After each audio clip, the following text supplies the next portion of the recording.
नमस्कार दर्शक बंधु आमे आसी पहुँची जाइचु ओडिशा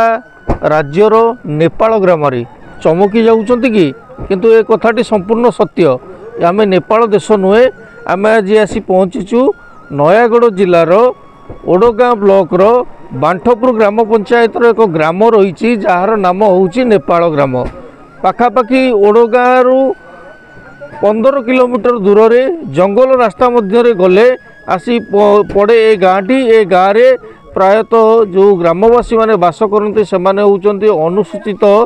जाति एवं जनजाति वर्गर लोक मैंने आमे आपण मैंने देखिपे एठारे वर्तमान जगन्नाथ चैरिटेबल ट्रस्ट रो सदस्य माने आसी पहुँचवा परे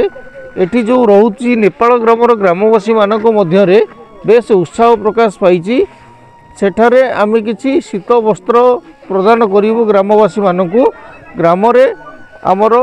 वर्तमान सामाजिक कार्यक्रम हब विशेष करी एही ग्राम रे जेउ भली भाबरे अनुन्नत अवस्था रे परिस्थिति रहिछि तांको अनुन्नत परिस्थिति रे बास करुतिले मध्य तांको मुहरे नुआ वर्षर अव्यवहित पूर्वरु सामान्यतम टिके हस फुटेइबा पई जगन्नाथ चैरिटेबल ट्रस्ट रो या होछि एकमात्र प्रयास ए गाँव रे स्वाधीनतार 75 वर्ष अतिक्रांत हो जिबा परे मध्य विद्युत सेवा आसी नाही जंगल विभाग केतोटी स्थान रे काँ भा सोलार बिजुली खुंट पोती देई तार कर्तव्य सारी देइछि तबे आमे आज जो आमे उद्देश्य आभिमुख्य नहीं श्री जगन्नाथ चैरिटेबल ट्रस्ट रो कर्मकर्ता माने आसी पहुँचीचु एठारे लोक मानकु किछि शीत वस्त्र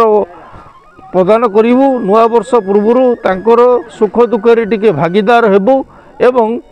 सेमानकु मुहरे टिके हस फुटाइबु जगन्नाथ चैरिटेबल ट्रस्ट रो सदस्य मानक द्वारा वर्तमान एटी पाल बिछा सरिलाणी पाल उपर शीत वस्त्र वर्तमान प्रदान करा जाउची धीरे धीरे आमर ग्रामवासी माने मध्य आसिगिरी पहुँचले सेमानकु किछि नुआ वस्त्र एवं शीत वस्त्र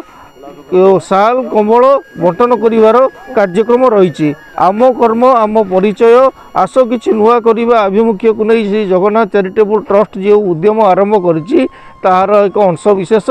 खूब शीघ्र आमर यही कार्य आरंभ होब अपेक्षा करंतु। श्री जगन्नाथ चैरिटेबल ट्रस्ट पक्षरु नेपाल रे वस्त्र बंटन कार्यक्रम ओडिसा रे रहिछि नेपाल सुनिकी आश्चर्य होउछन्ति कि यह सत्य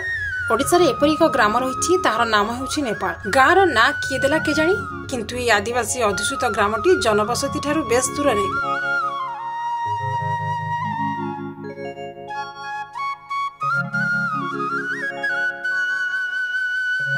ग्रामवासी चलनी पर बेस चर्चित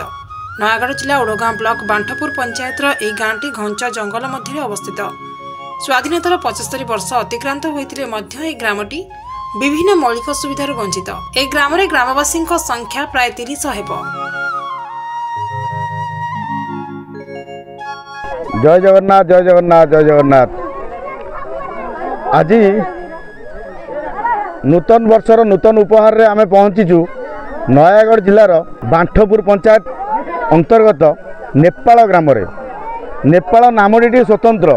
आमे बाबू नेपाल गोटे स्वतंत्र माने देश जोटी हिंदू देश से नेपाल माने रुहंती किंतु आम ओडिशा रे भी नेपाल अछि जो नेपाल रे आमे उपस्थित कहिचु रहिचु एटी पाखापाखि 30 रु 40 परिवार रुहंती 150 रु 200 लोक माने से माने आज जो बड़े अवस्थार अच्छा ना से करेन्ट सुजोग अच्छी ना शिक्षार सुविधा अच्छी ना गमनागमन सुविधा अच्छी जदि भी गमनागमन सुविधा अच्छी पाखापाखि जंगल में 10 किलोमीटर आपको आसवा पड़ो जदि आप नुआ कर आते डर लगे भावी आम कौटे फसीगलु गोटे भी लोक देखा पाइबेनी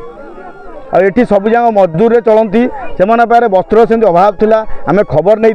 से दृष्टि आम आज से जहाँ वस्त्र आम पारे थिला आम आनी पहुँचेचु बहुत खुशी सहकार से नौकरी आनंद भी लगुच जे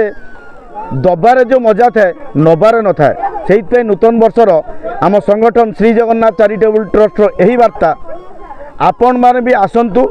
नेपाल बुलंतु नेपालवासी को सहायता हुंतु खुशी रे रुहंतु। जय जगन्नाथ। परिवार संख्या पाखापाखि 40 हेब। शिक्षा स्वास्थ्य पानीय जल सड़क जोगाजोग विद्युत सेवा भली मौलिक सुविधा एवं भी उक्त ग्राम रे अपहंच ग्राम संपर्क में खबर पाई राज्यर अग्रणी सामाजिक सेवा अनुष्ठान श्री जगन्नाथ चैरिटेबल ट्रस्ट कर्मकर्ता ए ग्राम में पहुंची वास्तव स्थिति अनुधान करते सेठारे स्थानीय ग्रामवासी समस्या को उपलब्धि कर शीतर प्रकोप को दृष्टि पोशाक बांटुला ट्रस्ट।